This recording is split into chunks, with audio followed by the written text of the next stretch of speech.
Donald Trump फिर से अपने पुराने अवतार में वापसी आ गए हैं। उन्होंने 14 देशों पर टैरिफ का ऐलान किया है।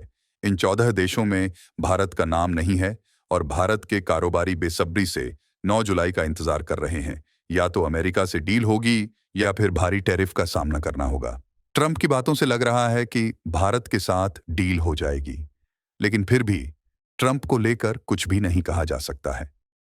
7 जुलाई 2025 को व्हाइट हाउस ने 14 देशों को पत्र भेजकर सूचित किया कि 1 अगस्त से उनके सामानों पर नए टैरिफ लागू होंगे। इन देशों में जापान, दक्षिण कोरिया, दक्षिण Africa, Indonesia, Thailand, Cambodia, Malaysia, Bangladesh, Laos, Myanmar, Bosnia, Serbia, Kazakhstan और ट्यूनीशिया शामिल हैं। ट्रंप ने इसे रेसिप्रोकल टैरिफ का हिस्सा बताया, जिसका मकसद अमेरिका के ट्रेड डेफिसिट को कम करना है। इसमें जापान और दक्षिण कोरिया जैसे सबसे महत्वपूर्ण औद्योगिक देश हैं, जिन पर ट्रंप ने 25% टैरिफ लगाया है। ट्रंप ने व्हाइट हाउस में कहा, हम इन देशों पर टैरिफ लगाने को तैयार हैं, लेकिन कुछ देशों के साथ बातचीत अभी खुली है।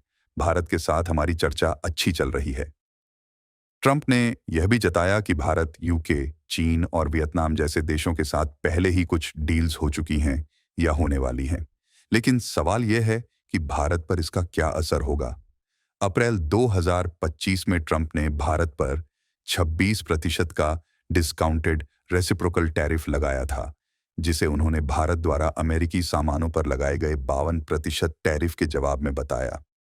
अब ट्रंप का कहना है कि भारत के साथ एक नई ट्रेड डील से टैरिफ की दरें कम हो सकती हैं। विशेषज्ञों का कहना है कि ट्रंप की टैरिफ नीति पूरी दुनिया को प्रभावित कर रही है। भारत के लिए राहत की बात यह है कि ट्रंप ने डील की बात कही है। अगर भारत और अमेरिका के बीच 2025 के अंत तक द्विपक्षीय व्यापार समझौता बीटीए हो जाता है, तो टैरिफ कम हो सकते हैं। लेकिन अभी ऑटो और आईटी सेक्टर को सतर्क रहना होगा, क्योंकि ये टैरिफ से सबसे ज्यादा प्रभावित हो सकते हैं। विशेषज्ञों का यह भी कहना है कि भारत ने पिछले कुछ वर्षों में अमेरिका के साथ संबंध बेहतर किए हैं। इसके बावजूद ट्रंप पर पूरा विश्वास नहीं किया जा सकता। ट्रंप का स्टाइल अलग है, वो सौदेबाजी करते हैं धमकी देकर। फिलहाल उन्होंने सारे देशों की कूटनीति को ठिकाने लगा दिया है। बहरहाल भारत सिर्फ इंतजार ही कर सकता है।